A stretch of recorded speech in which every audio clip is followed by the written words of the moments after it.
So where are we again? Grass Valley Airport? Yeah, this is Grass Valley Airport. KGOO is our designator. Okay, so I'm at Grass Valley Airport today. I'm with a longtime friend, and the only reason I ever made it to the airlines, Gary Guilliat, and I can't tell you how neat this is to be able to be here with him, and he's going to talk to us about a whole bunch of things in this beautiful hangar. Hi, Gary. Hi, Ted. Yeah, thank you. To give you a little background on me, I learned to fly in the late 50s in the San Fernando Valley. Went to work for the airlines right out of high school, if you'll believe that. At the time, the only thing required for the airlines was to have a high school education, be able to write, read, and understand the English language, and I qualified. So I, along with being a pilot, I learned to fly in my junior and senior year of high school, got my private, commercial, flight instructed the latter part of my senior year in high school, got my instrument rating, multi-engine rating, and right out of high school, I was about a year late because of World War II, starting school, so I actually graduated when I was 19. But that summer, I graduated in the winter of 58 and went to work for a local airline flying a DC-2 in July of 58, and I flew the DC-2 all summer, and then that job went away and I was able to go to work for another local carrier flying the DC-3. I went on, flew that for about a year, got qualified in the DC-4, flew the Orient. When I was 20 years old on the DC-4, had my 21st birthday in Tokyo, Japan. Came back, and in June of 1960 went to work as a co-pilot for Western Airlines. Flew 26 years with Western Airlines. They were purchased by Delta, flew another 10 years for Delta. So when I retired in 1996, I had roughly 40 years in, 28,000 hours of flying time. And that's when we moved here to Grass Valley. My wife liked this area in California. I built a large hangar and started restoring airplanes. I keep some memorabilia around. These are my two uniforms that I had when I flew for Western. That was our last uniform. That was up till 1986, and I went to work for Delta. This was my Delta uniform until 1996, and I keep the American flag between the two of us so we stay patriotic. And I have a lot of artifacts here that I've had collected over the years, of each of those, and I flew the DC-6 also for Western. So I have a pretty big background in all the jet fleet. I flew all the Boeing airplanes except the 747, and this is a gift of an old B-17 that's done in polished aluminum. I have my old jude box. This jude box is a 1956 Seaberg, and it goes back to my high school days. In fact, James Drive-In in San Fernando had one of these in the restaurant when I went to high school and graduated in 58. So we used to play music on that. Still got the old 45s in it. The office area is an area where I keep my computer, do all my computer work and paperwork here. This kind of gives you an idea of what it looks like. A great place to hang out. The hangar is heated and comfortable, and a good place to spend time. And I spend a lot of time here. I'm here a little bit of every day of every week, unless I go someplace. And if I have to go on a pass, I usually don't go anyplace anymore. This is my workshop area. I have a nice workbench. It's got drawers and places for storing all my equipment, along with various metalworking equipment. I can do woodwork, fabric work, aluminum shaping, forming, and building. And I've got lots of clamps, machine work. I have an English wheel in the back for doing shaping. I have a brake for bending aluminum, and sanding and filing and cutting, and all of that mainly gets done in this area. I'm in the paint and polishing mode right now on a project that I'm doing, which is a 1930 monocoupe, and I'm about I would say 3/4 through this airplane. I have about another year of work on it, covering the wing and then getting the wing painted. But everything else is made. All the basics are there now, so it's just a matter of getting that stuff finished up.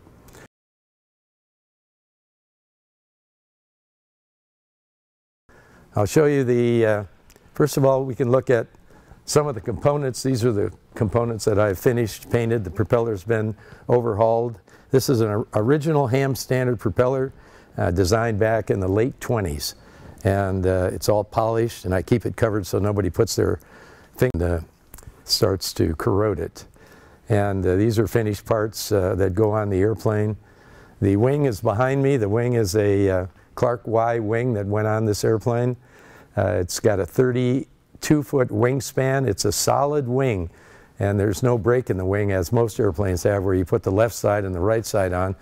This is a solid wing with the spars spliced at the middle. The wing is so strong that it never had any G loading limit or no red line.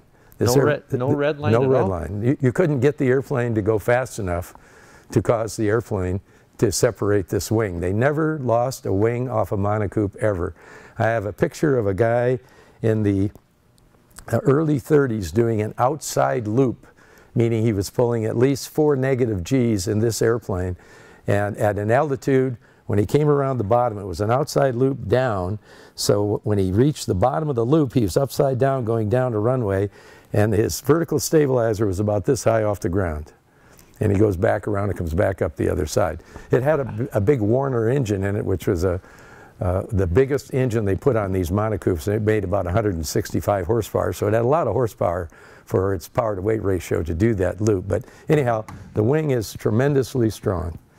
And the only bad part about the wing is moving it. It's 32 feet in span. It weighs about 300 pounds. If you move it by person, you need about 4 people to manage it. And I made a special fixture for this wing. It sits in this fixture, and with the fixture I can rotate it 360 degrees. It also is on wheels, so I can move it all over the hangar by myself. So when I'm ready to cover the wing, it makes it a much easier job. I can do, myself and my wife will put the cover on the wing, which is sitting right here on top now. And this cover is a single piece of Dacron, basically, material manufactured by a company called Polyfiber. And we'll put that on, glue that on, shape it the way we want it. And then once we have it all glued on, we'll go ahead and finish it, and we'll shrink it. It shrinks in place by just using an iron. And you shrink it up tight. Then we'll put tapes on it, and we'll put in the lacing for it. And then we'll tie it all down. Eventually it'll get finished with paints, and it'll look just like the aileron does. It'll be red with black scallops up front. This wing is all wood, and the only thing that is not wood are the flying wires, the drag and anti-drag wires that go in between the bays for strengthening the wing in fore and aft motion. So it stabilizes the wing all the way through. Everything else on it is wood. All of the ribs, the standard ribs and the compression ribs, these are all handmade and then built back into the spar. They're all glued together, so the whole thing is glued. And normally when you glue it, you nail it down or screw it down. They're not part of the structure. The glue is what holds the wing together. So it gives you a good view of what the wing looks like when it's apart. It's got wires that control. You can see the control wires that go to the ailerons. It's got a mechanism up inside the centerpiece where the stick attaches to a fulcrum, and you can move it back and forth. And it's got a skylight that goes in on top of it also. This piece of plastic that fits in here, so you've got a skylight. And it's a real little cockpit, so it's nice to have this open space so you can stick your head up here. And every picture I've ever seen of anybody flying a monocoop, you'll see they're kind of bent over because the space between the seat and the skylight is minimal. And so it gives you a good view of what a wood wing looks like, and this is pretty much a lost art. Nobody makes wood wings anymore to speak of. And these were all made in a time of from the first airplanes the Wright brothers made all the way up to about the end of World War II, and then even some light trainers still had wood wings into the 50s, 60s, and 70s. But most everything now is changed to metal. And Don Luscombe had a lot to do with that, who was once the president of the monocoop company. And in fact, he took the monocoop, and this design was his first change in the monocoop. He actually designed the monocoop, and this was one of the first aircraft that he built. After he was president of Monaco for about 5 years, he resigned from that. He opened up his own company, building Luscombs, and they built airplanes by the thousands. And they were all metal airplanes, first light all metal airplane. The wing spars were metal, and they used hat sections made out of metal. It was a different kind of a design, very unique at the time. So Don Luscombe was quite an innovator and an early pilot himself, and eventually brought this monocoque out after he purchased this from the monocoque company. He eventually bought the monocoque company from the Folkerts, who actually started it, and they built a little different designed airplane than Don came up with. But this was Don's probably first initially designed airplane using the original monocoque design. So we'll go over and look at the fuselage, and these are on the way by. I can show you, these are all the tail surfaces here. You're looking at the rudder, the elevator, the windscreen, and all of these I make pretty much by hand. I make that window for the front windscreen out of cardboard, and then I replicate that in glass and fit the glass. And you have to heat that to bend it right, and I've got a powder coating heater in the back, and I made up a template for that so we could shape it. And you can come back, and these are the bottom panels for the fuselage. This is cowling material here ready for paint. And these are the side doors for the cowling that are louvered. And we did all the louvering on that at a local auto shop. This is the tail section.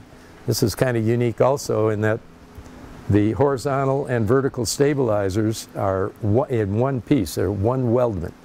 So when you cover it, you kind of shrink the fabric around the center section. You get a nice rounded finish on it, which is very unique for most airplanes. Most airplanes at this vintage just have the vertical stabilizer bolt onto the horizontal stabilizer, and it doesn't give you that nice rounded effect. And the artistic capabilities of this era were, I think, a little more interesting than they are now. They had more finesse in how they wanted to get things aerodynamic and put together, and so it makes for a more antique look, which obviously the human endeavor to do this and the labor you have to do this is a lot more to get things done. Just like doing the pinstriping, when you put the two colors together and you've got the scallop black and the underbase in red, and to finish it off, you know, you could leave it, but it just doesn't give it that nice finish.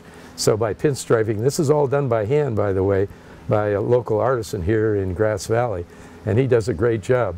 He put the monocoque on. This was done freehand, and you know, my hand, I couldn't do it if I wanted to.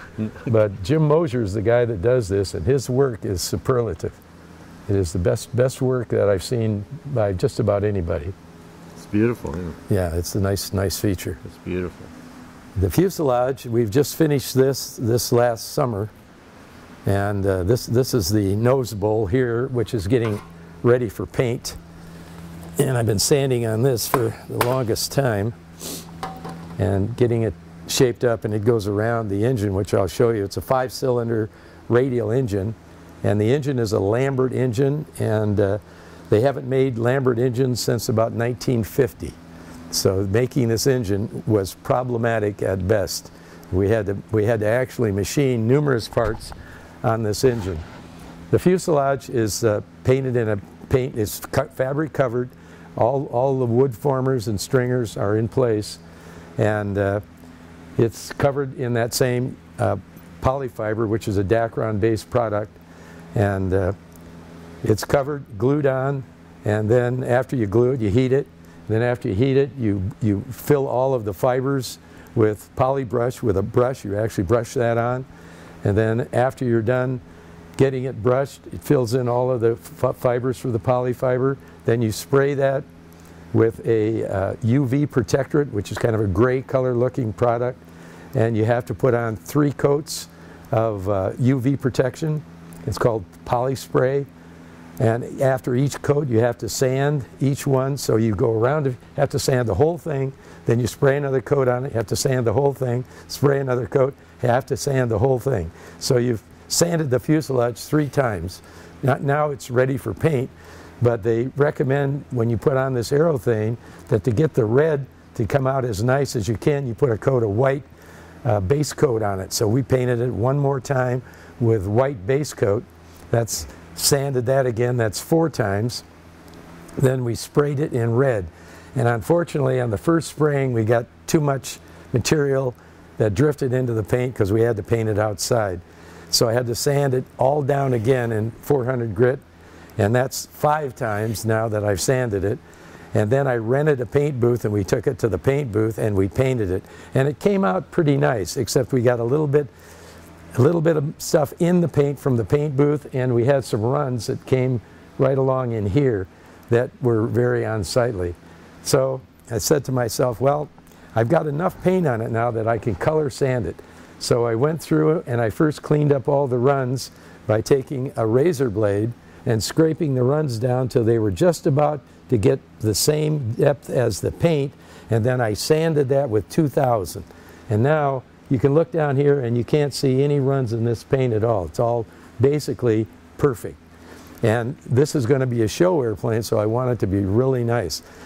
So to get it to look with this much sheen and this much coverage, I have to color sand the entire airplane.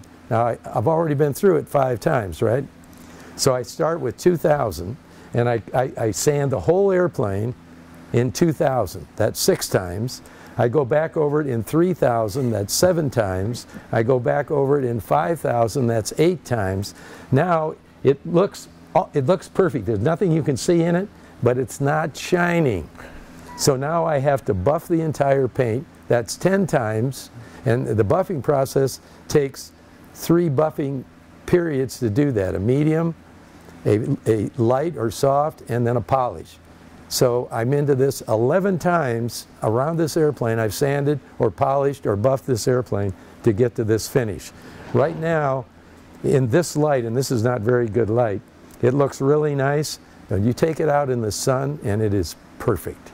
You can walk around this airplane and it looks like a diamond. And so, but it's taken me 3 months to do this. So unless you got a lot of spare time, don't try this. The wheel pants, these are wheel pants, were originally made out of metal. These have been made out of glass. And I actually built these wheel pants basically from scratch, even though I bought a basic wheel pant. I cut it down the cross section, so when you want to remove this, you don't have to take the entire wheel pant off the airplane. You can take the leading edge off to service the wheel, to air it, or whatever, and then you put this back on again and just screw it back on. But all of this skirt down here is all added fiberglass, and then it's all contoured back in again. And you do all this before you finish painting, obviously, and it's all fitted onto the airplane. Then you take it all apart. And then we paint this the same way and then color sand this also. So this is all color sanded. And these wheel pants, when you get it on the airplane, will give the airplane a great antique look. They're big the way they used to be, and the tire sizes are about twice the size of a small airplane today. So it has a big wheel pant, gives it a really, really antique look to the airplane. Side panels, all the sheet metal that goes on it. I showed you the sheet metal back there, the sheet metal on the bottom. Sheet metal on the sides. I've got a window that opens out here, that's finished. The aft windows are finished and ready to go on with the skirts that go around them. The door is finished, and I'll show you the instrument panel from the other side. We'll do the engine. Everything on this airplane has been remanufactured or remade. When we bought it, the airplane had been wrecked, and then somebody tried to restore it, but the restoration was terrible. And they put new fabric on it. I had to cut all the fabric back off. I actually had to cut out all the longerons and rejig the entire fuselage and weld that whole thing back together. And I had some help from my friends, but it was a big job. And what you're looking at right now, this period of construction has taken me 5.5 years. And I have 1 more year to get it finished, with the aspect of taking it to Oshkosh and hopefully winning a trophy at the annual air show that they have there. So not only did we redo the fuselage, I had to make all the wood formers and stringers, and I had a cabinet maker in town make those, and those are actually bent into position. So those have to be wetted and then clamped into position, and then you put a a tie around them to hold them until they dry to get the shape. Once you have the shape, then you put a gusset on the back of them, glue those all to the longerons, and now you've got formers and stringers on the airplane. Everything from the firewall forward has been remanufactured or remade. The firewall, wow, when I bought it, was made out of aluminum. We used it as a template and then threw it away. This is all welded stainless steel. And we made this right here in town. A local welder guy that was down the street manufactured this, and this is as original. The engine is an original 5-cylinder Lambert air-cooled engine. It's 266 cubic inches, makes 90 horsepower, which is not a lot of horsepower, but the airplane only weighs about 850 pounds empty weight. It's got magnetos, obviously. The magnetos are for 5 cylinders, so you don't see these magnetos anymore. Nobody makes round engines today in the United States of America. Only one company in Australia makes round engines. And an engine of this cubic inch displacement from them is about $25,000. They make 2 varieties of that, a 7-cylinder and a 5-cylinder. The magnetos have all been zero-timed. These have all been overhauled. It has a starter, which is unique. And the starter came later on in this engine. Originally, it didn't have a starter, so you had to hand prop it. And because this was a very popular sport plane and a lot of very well-to-do people had them, they said, you got to put a starter on it. So starting in 1932, they started making these engines with a starter. This is a 1936 engine, and this had another problem originally in that the head bolts that hold the head and the cylinder onto the case were blowing head gaskets all the time. So they added studs. So it's got 4 head bolts, they added 4 stud positions. This is known as the later engine, and it prevents it from blowing the head gaskets. We had to make our own head gaskets also. We bought some copper material of the right dimension, and then we water cut that. They make a water cut laser, and they cut these out, a water cut. I made a perfect pattern for the head gasket out of steel, and then they trace that and then water cut them out. So these head gaskets are handmade for this airplane, and most everything in here, each cylinder was overhauled. We overhauled the heads. A lot of the cooling fins had to be re-welded and then filed back down. So we remade all the cooling fins to be back to where they should be. This has enclosed push rods. The earlier engines, the push rods were open, and then the heads and the tappets sit up in the head, and there's an adjustment for those. There's no lubrication, however, for the tappets and the bushings, so it has a grease fitting here. Yeah, so you have to hand grease this about every time you fly it for the first 5 hours, and every 4 or 5 hours after that. So you get a lot of debris every time you fly it on the fuselage, which is very undesirable. The engine mount also is a little different on this, in that most engine mounts are removable. They're bolted on with the engine. The engine's bolted onto the mount bolted on to the frame. This mount is part of the frame weldment. So it's all one weldment, and it's got vibration bushings in here, which we found in the industry today. We were lucky to be able to get those. And so it's got new vibration bushings in. And the carburetor is an old carburetor, an old Stromberg carburetor, and that's also been overhauled. So every one of the accessory components is overhauled, and the engine is timed. You can see that if you look down through this little window, you can see the timing marker, because the timing is set on 25 degrees before top dead center on the #1 cylinder, and they're both set right at that point. And since we've timed it, we haven't moved the cylinders, and we haven't run it either. This engine has been sitting on this airplane for the last 3 years. Well, we had to build everything around it, so all the controls and everything had to be built through the firewall and up to the instrument panel, which I'll show you later. We also had to change a cross member in the mount here, because this starter didn't come with this mount. So we had to cut this out. The old oil tank didn't fit, so we hand-made this oil tank. So that oil tank has been custom made to fit in this location, and it holds 3 gallons of oil, and it fits into the spot we want, so we could use this starter mode. And the engine had the starter on it, but the mount wasn't made for it, so we had to modify that. I'll bring you around here. A lot of work, Gary. Yeah, it's great fun. 6 years, you say you're close to on this? I'm 5.5 years right now. 5.5 years. Yeah. So I'll let you take a look at the instrument panel. It's kind of unique. This is all a wood finish. It's made on a aluminum base. However, there's an aluminum base behind it, and then it's mounted then back on the frame. And then we covered it with this this olive burl wood. And you see there's a seam down the middle, so we matched all the designs on both sides. And the throttle quadrant is an original monocoupe throttle quadrant. And most of the monocoupes you see will have a push-pull throttle quadrant. But this was very unique to the airplane and difficult to install to make it work because of the design. All the controls have all been powder coated. Let me slide in here for a second. The only one thing I changed was the fuel control over here. They had an old brass fuel control that leaked. I couldn't make it work. So that's a new instrument, but everything else is original on the airplane. It can be flown from both seats. It has stick on each side. It only has brakes though on the left side, and you can see the brake pedals are foot-operated brake pedals that are down at the bottom. And the rudder pedals are hooked in, but they're not hooked up at this time right now. I just got the floorboard in the other day. A lot of you guys are going to say, well, what about the radio?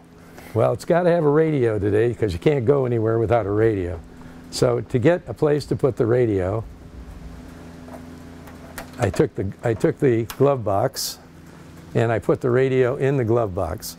So it has a battery that sits back here behind the seat. You can turn on the master switch. Now that runs two things. When the master switch goes on, it runs the radio.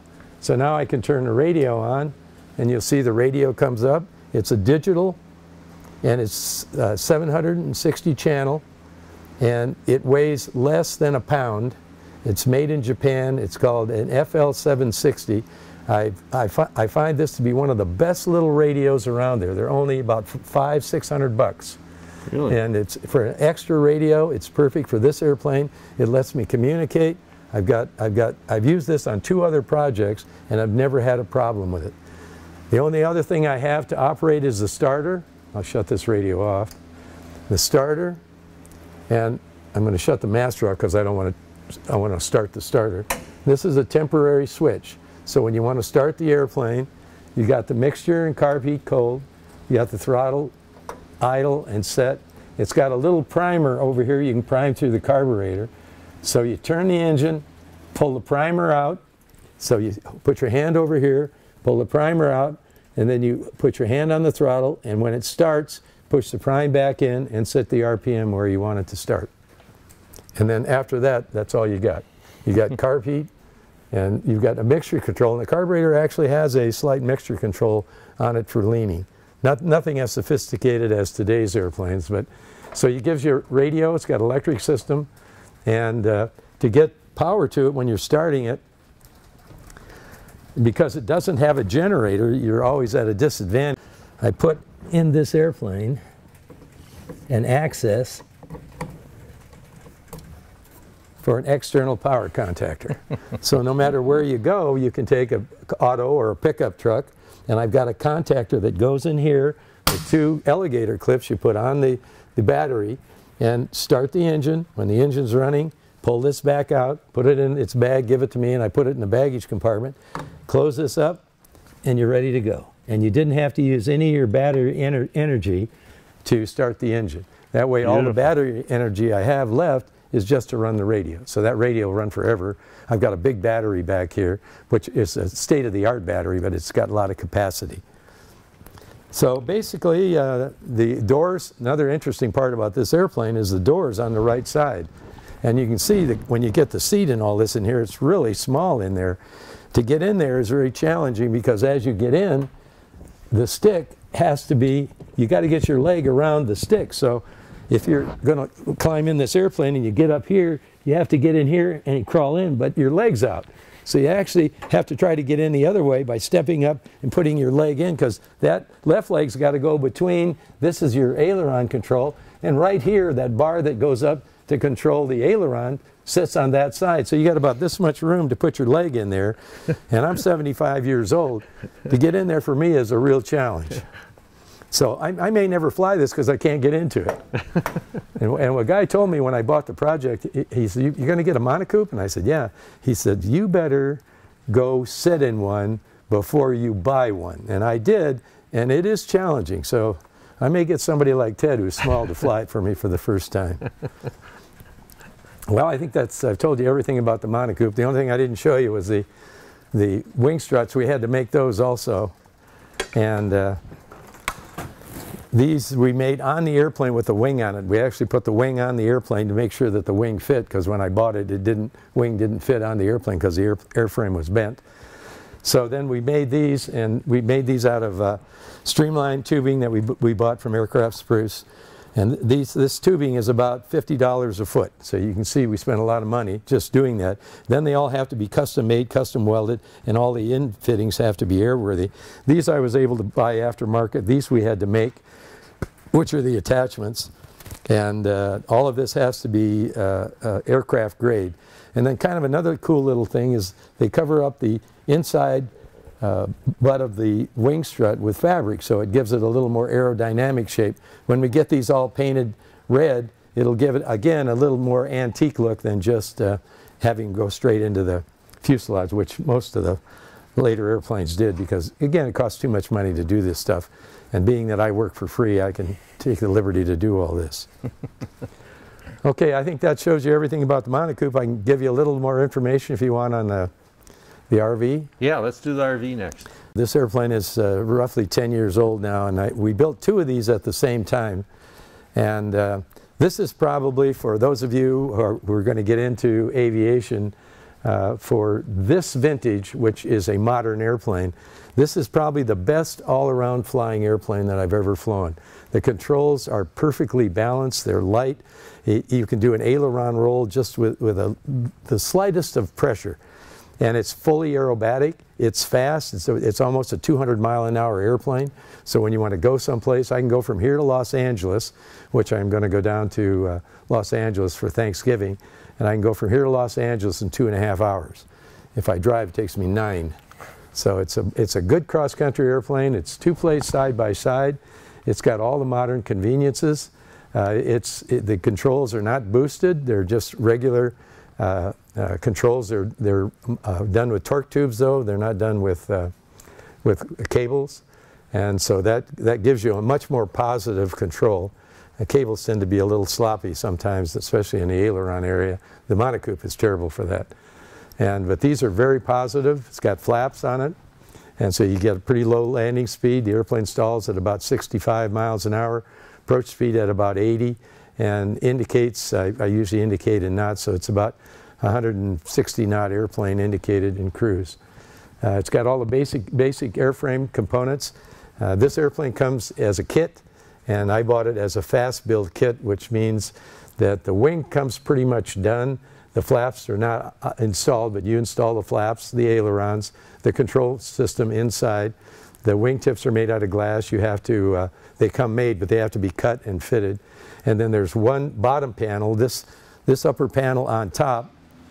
There's one on the bottom. That's the only panel you really have to rivet together on the wing when you get the wing done. The fuselage comes as a tub, which this line right here, everything below that, it comes already built. And then this aft skin here is on. You have to put this skin on, and then you have to build the glass, and it comes as one piece, so you have to cut and separate the glass, and then you build all the frame around the glass. That's a hard build, and I actually broke the first one, so I had to buy another one and do that again. And all these screws and everything, when you go in, when you're putting screws through glass, you got to make sure that you get the hole bigger than the screw, so the screw doesn't apply any pressure to the glass. The skirt holds the side piece together with an inside piece, and it captures the glass. And that's where I hit it. I got it too tight on that forward screw, and it cracked right up the side. I had worked on that for a month. I actually sat on the floor and almost cried the day that happened. The tail is one of the hard build points. This doesn't come built at all. It comes as a tail kit, and you have to build the entire tail. And they have a special school. I went to a school down in Griffin, Georgia, and spent a week down there with my buddy, and we built a tail at the school, which was really, it was a good learning curve at the time because we hadn't built anything this big up to then except for repairs when we made on airplanes before that. But this was a good learning curve. We made the whole tail, shipped it out here, and when I got the kit, and they sell you this kit separately because about 70% of these airplanes don't get built by the first buyer. So they give you, the kit's only about $1,500. So they say buy the kit for the tail. If you finish that, you'll finish the rest of the airplane. If you don't finish that, you'll sell it and somebody else will do that. So it's good logic because it is a tough build. And so the rest of the building process deals with the engine.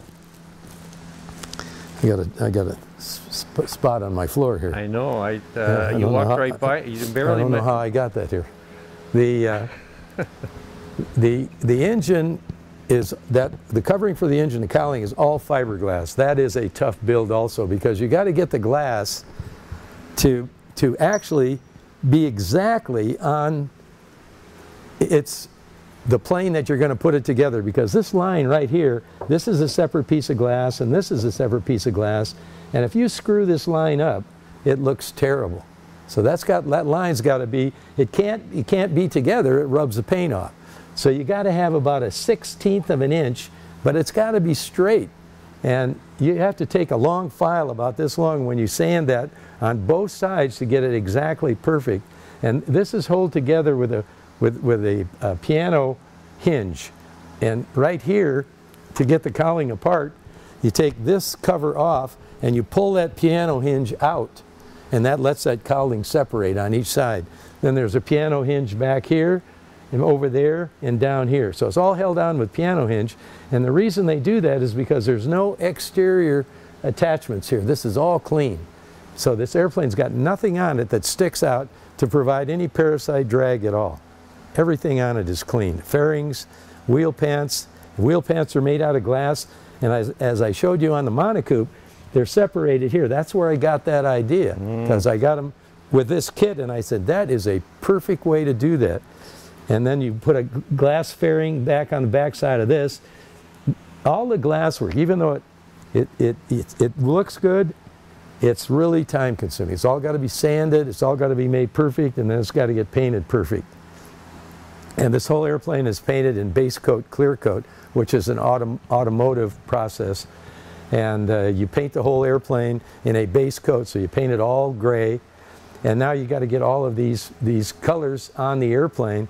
So then you come back and you tape up all the colors, you sand all of those. Then if you're going to shoot black, you got to tape up the white and the gray, shoot the black. When you're done with the black, you got to tape up the black to shoot the white. And again, very time consuming. So it takes a lot of time to get this kind of paint quality done. And then when you're done, you shoot the whole airplane with clear, so you don't have any separation between these two paint surfaces here of different colors. Now I do now because I had some problems with this paint up here and I had to repaint this, and I'm going to have to repaint it again because it's cracking out underneath. Wow. And these are the fuel tanks, and for some reason when they sealed these, they didn't seal them correctly, and they started popping paint up off the rivets. I corrected that, but in doing so I had another problem where we got too much material in here and it dried out underneath and starting to crack. So I'm going to have to actually do that again. But that's not going to get done until I finish the monocoop. Not until you get done with the monocoop. Yeah. So is there any significance to the paint job? Yeah, this is a 352nd Fighter Squadron out of World War II. They were called the Blue-Nosed Bastards, and they had more shoot downs than any other fighter squadron in Europe. So I wanted to go with that theme. So I have an artist friend of mine, the guy who done the pinstriping. He made up a picture for me, and we did paints on it, and then we came up with the right paint for this airplane. It's all painted in proportion to the original Mustangs. Obviously the Mustangs were not painted with this quality of paint, but everything on it is the correct paint. The serial number on the back, which would have been an Air Force number, that's the number that you got when we bought it from Vans. That's 71968. And the other one, we built one just like this, 71967. It's my good friend who crashed his and died in it. So that was a bad time. But we bought these two airplanes together. We painted them identically the same so we could fly formation and look just alike. Okay, I'll show you the instrument panel on this one. And that'll probably be about as much information as you can stand. Good stuff, okay. Good stuff. Yeah, this is a two-seat side-by-side, stick-controlled. It's got brakes and rudder pedals on both sides, so you can see those down at the bottom. And the brakes rotate around the bottom portion, so they're toe brakes, which is standard for most airplanes. It's got two tanks, fuel tanks, one on each side. It's got a selector in the middle, and that's the same selector I put on the monocoupe, so that's the only thing that's new on that monocoupe is that fuel selector. It's got a single Valco radio in it, which is an inexpensive radio. Comes out of Portland, Oregon, or actually out of Salem. And it's got a Garmin transponder. And I only have one radio. I wish I would have put two in now as I realize radios become more and more important. It's got controls on the top of the stick for trimming the airplane, nose down, nose up. It's got a frequency control, so when you want to talk, you push this button on the back here, and it changes the frequency.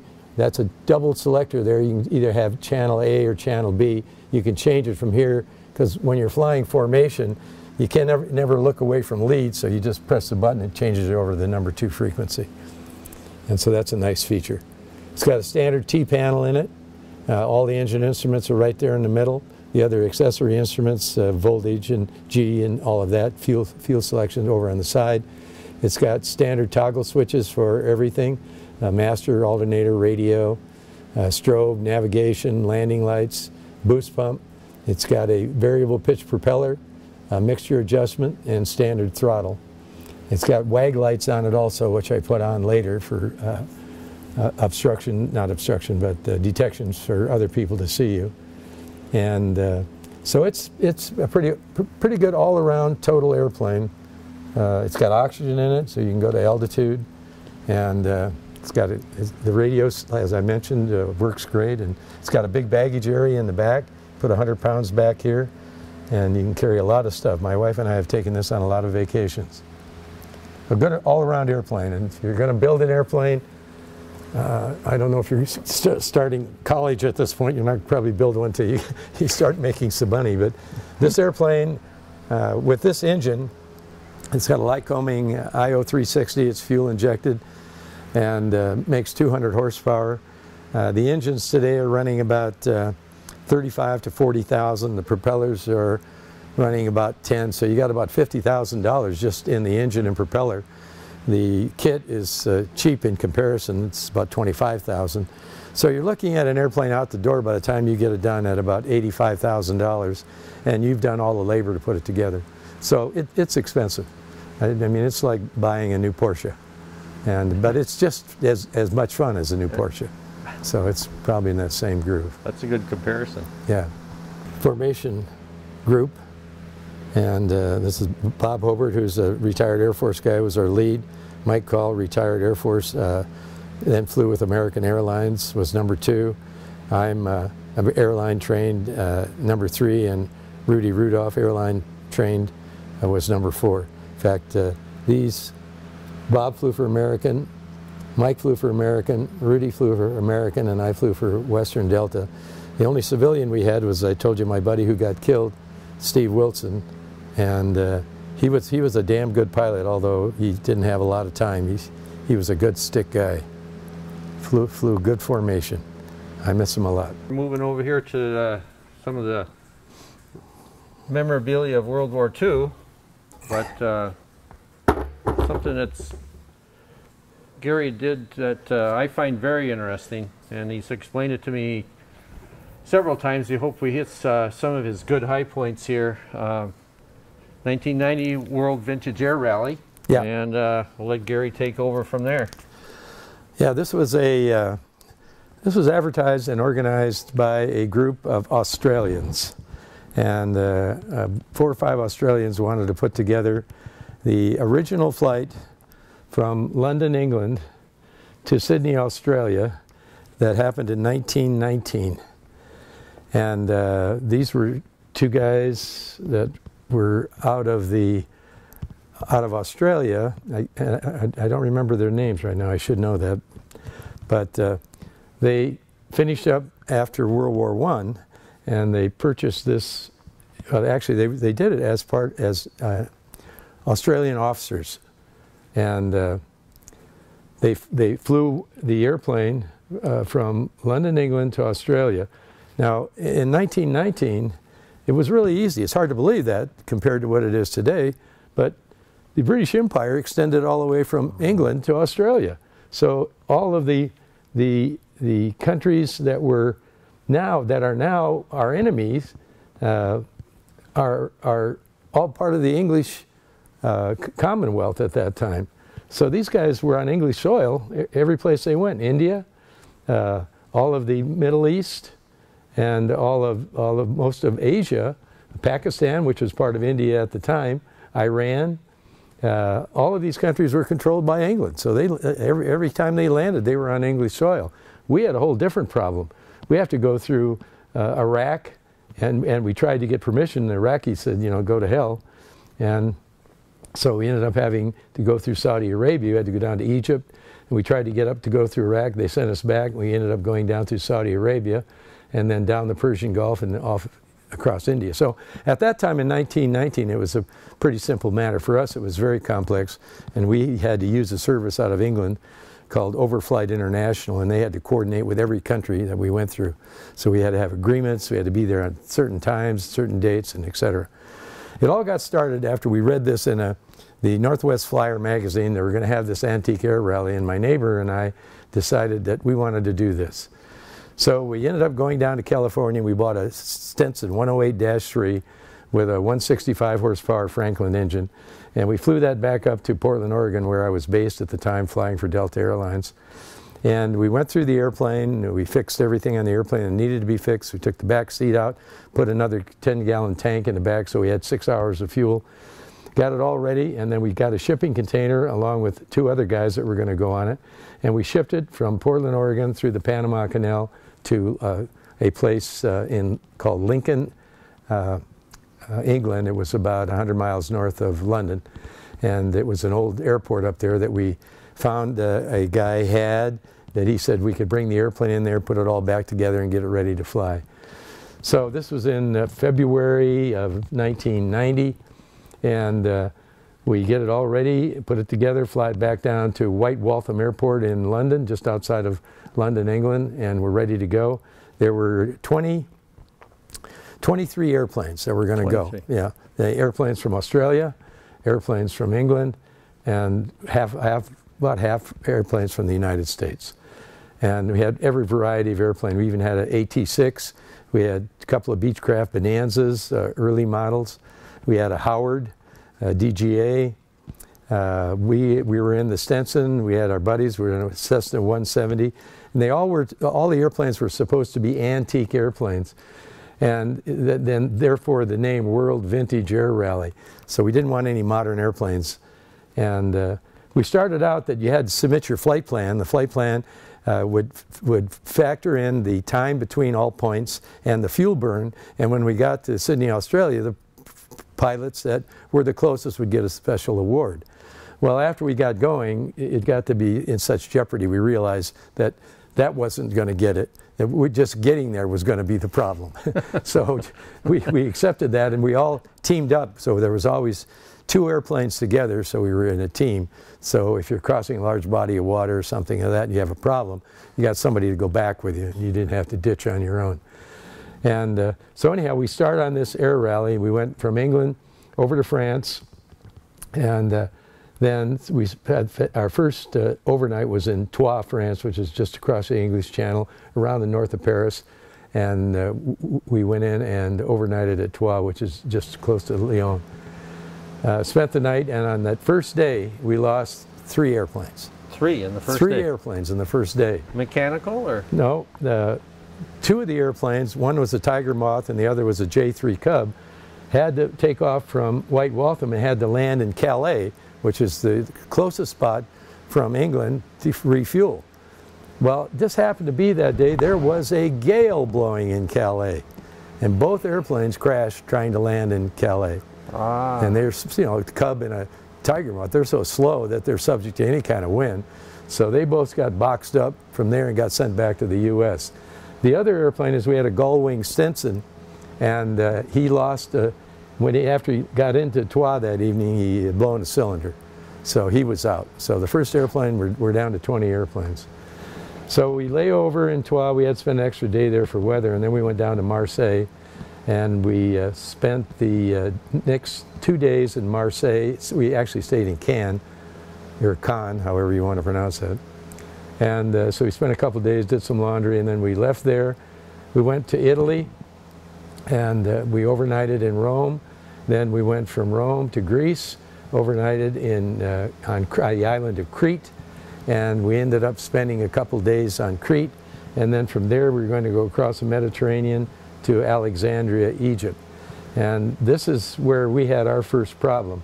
We left Crete, and we're about an hour out. This is about a 4-hour flight. We're about an hour out into the Mediterranean, and we got a bad mag.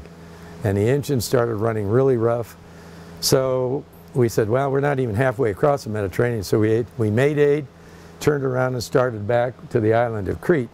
And we couldn't raise anybody on guard. We were on 121.5, maydaid, you know, and nobody responded. So we, as I mentioned, we were a two-ship, so the other plane turned around with us, and we actually started descending.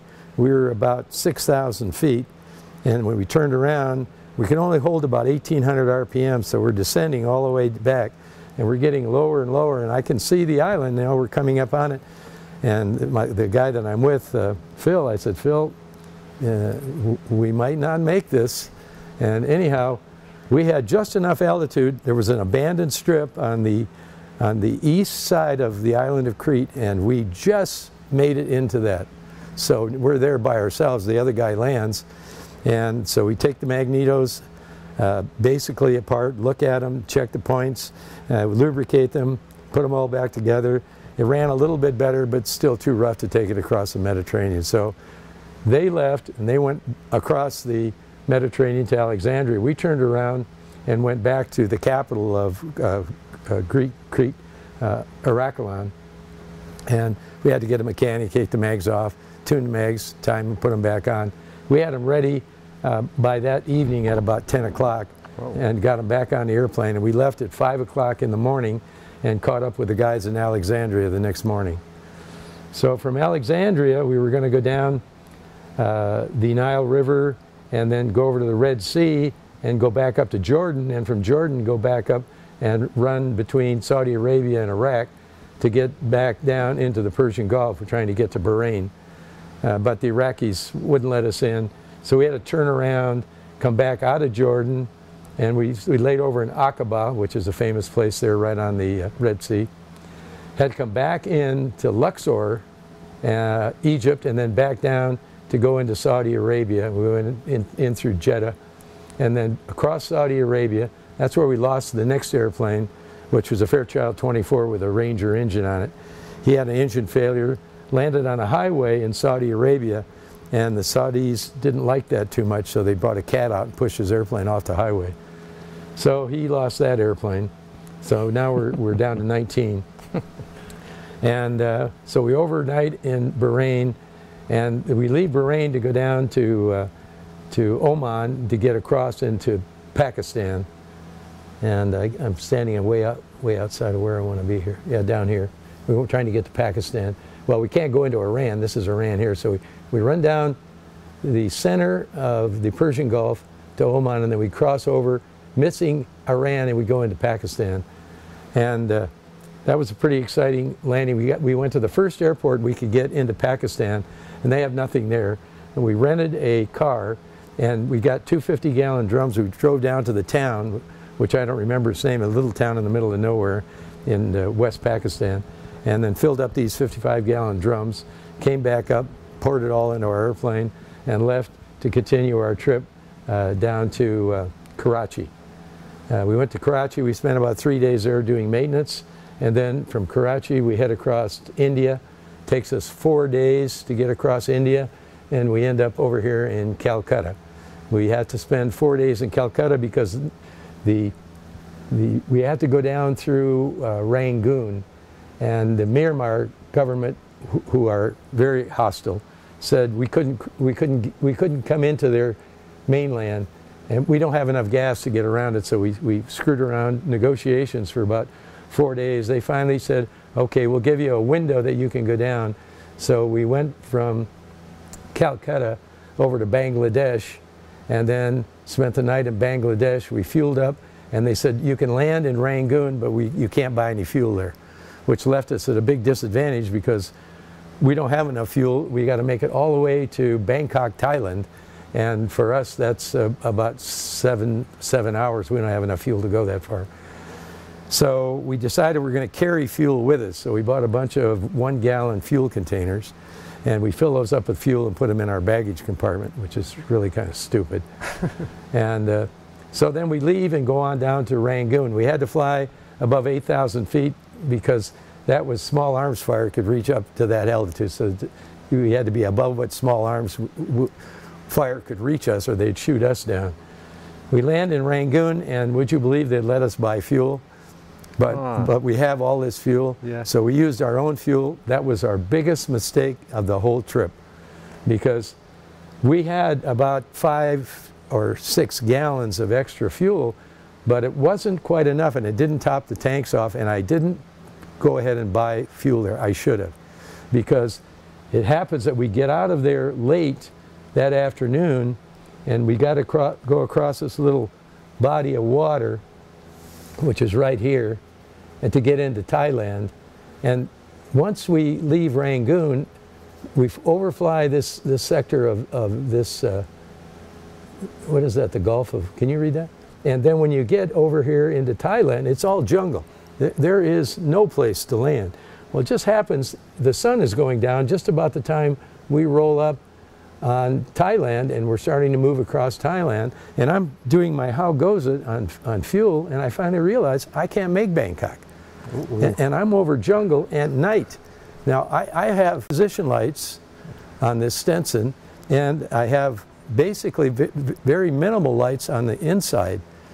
So I have to go up and fly up under my buddy in his 170 to use his position lights, and I have no horizon. So it's at night.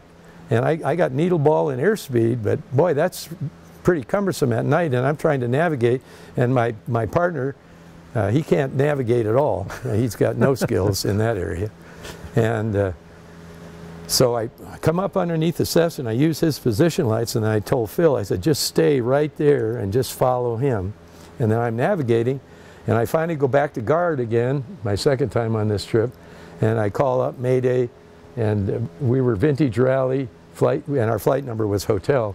And I said, Vintage Rally, anybody on guard for Vintage Rally? And I got Bangkok approach control. What? And he says, who are you? And I try and explain to him. He said, we're a flight of 6 vintage airplanes, and we're out of what location that I could make lat long, the best of my ability. And I said, is there any airport out here closer? And he said, he gave me a Thai Air Force Base, and I don't remember, you know, Thai words are all about this long. It was some Thai Air Force Base. And so he gave me a frequency. I went over to that frequency, and I called him, and I told him who we were, and we were declaring an emergency. We were going to land. And all he would say to me is, do not land here. Do not land here. This is a Thai Air Force Base. Do not land here. And I said, buddy, we're landing there.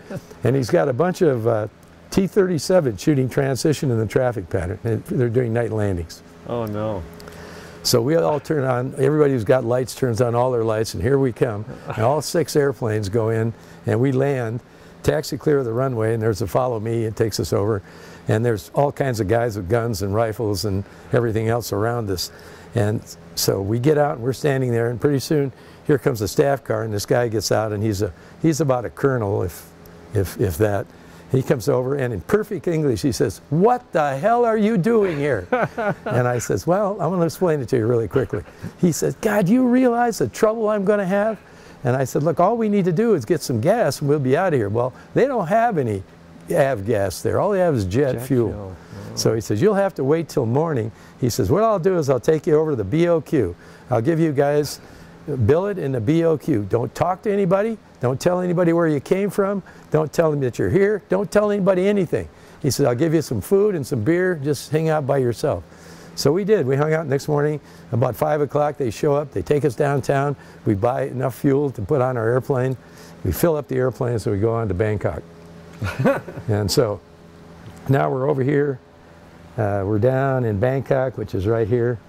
And we have to transit now Malaysia and Indonesia.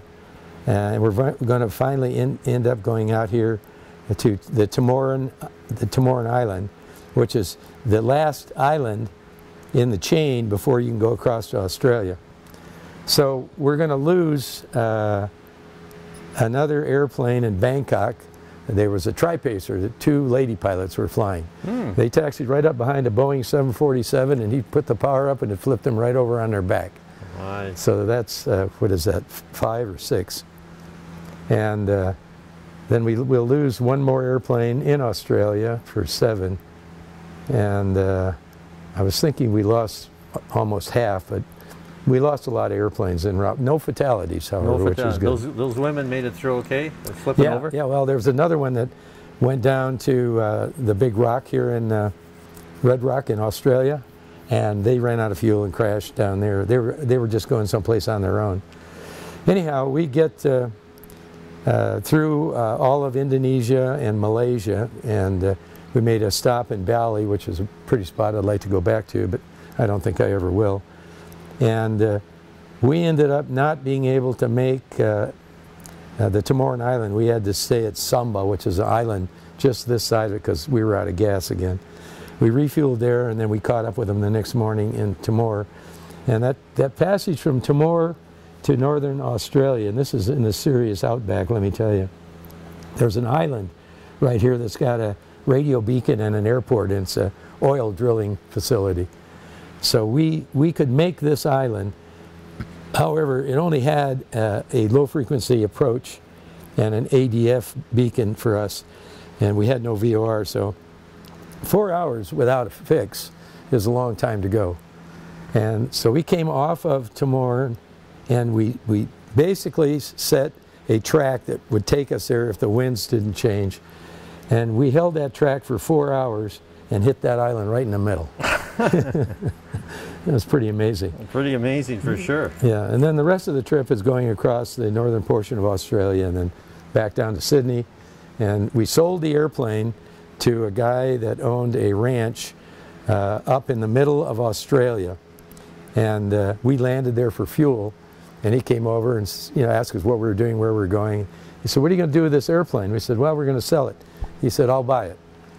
And he said, what do you want for it? And I said, $20,000. He said, okay. I said, but we need to get on to Sydney. He says, yeah, just take it down there. We'll sign the papers here. I'll give you your $20,000. Leave it there. I'll come and get it.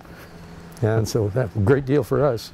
So anyhow, we flew the rest of the way down. It was a nice trip. I enjoyed Australia. They're great people. Had a good time. And took us 45 days to do that trip. 45? Yeah. I took 2 vacations. I took my 1990 vacation, which is on a physical year basis, and I took my 91 vacation, so I had 2 months off. 2 months off.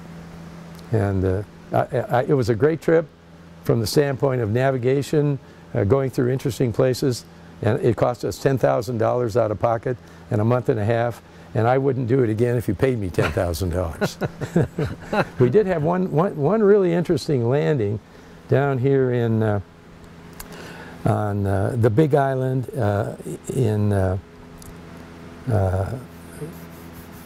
geez, I can't remember the name of it right now. It's like Sumatra. Anyhow, we're cruising along. We take off, and we're going to stop for refueling up here, and we're flying along, and all of a sudden there's this big bang crashing going on in the engine. And so we didn't know what it was, and it was making a lot of noise. So pulled the engine back to idle, got less, so we circled down, and I landed on a levee, a rice levee, with a Stenson. And I came right between 2 big trees, came down, landed on the levee, we rolled out, and there was a drying yard down there, so I turned around, came to a stop, got out, opened the cowling, and the exhaust pipe had broken off. It was laying in there. So we took it out, put it in the back. By the time we had that done, there were 1,000 Indonesians around us standing. They're beating on the side of the airplane, and I'm out trying, no, don't beat on, it's all fabric. Yeah. Says, don't beat on the airplane. Finally, some kid comes up in a little motor scooter, and he says, oh, I speak English, I can help you. And I said, yeah, just tell them to quit beating. So he's talking to these people, and they're jumping up and down in there. And they seemed so happy to see us, they just wanted a piece of the airplane. And so I finally said, we got to take off on this levee again, so could you get these people to move off to the side? So he's moving them out of the way, but they're not enough span for my wings. I said, no, they got to be farther. So they got about as far, and I said, well, I guess they'll move when I come by. So I added the power up, and I told Phil, I said, we killed one of these people, we're dead. And so down the levee we go, and these people are diving off into these rice paddies as I'm going down there. It was like I was peeling an orange. They were all falling into the rice paddy. And I finally took off, and I came around, I waved my wings at them, and away we went. Anyhow, that was an exciting off-the-airport landing. That's the first time you told me that one. Yeah, so there's 1,000, I can't tell you 1,000 stories. Another interesting story was the guy with me his name was Phil Richardson. He's a private pilot, has really no flying skills, no navigation skills, but he owns a shop, and he lived across the airport from me. I thought he'd be a good mechanic, but even that was problematic. But anyhow, Phil, as a kid, was playing one day with his buddy, and his buddy shot an arrow at him and hit him in his eye. So it took his eye out. So he had a glass eye in one eye. And then as he got old, his teeth got rotten and his teeth fell out, so he had false teeth. And so we were in India, laying over in Ahmedabad, I think it was, and we were in these little cabins, and it was a moonlit night, and he takes out his teeth and puts them in a saline solution along with his eye. And you know, I'm asleep, and the sun, or the moon, was sitting just so it came in through the window, and it was shining on his face. And his mouth was open, his eye was out, and he has no teeth. And I woke up, and I looked over, and I went, ah! I woke him up, he said, what's wrong, what's wrong? I said, God damn, you're hideous. Well, there's always really good stories about the 1990 World Vintage Air Rally. Thanks, Gary. Yeah, my pleasure.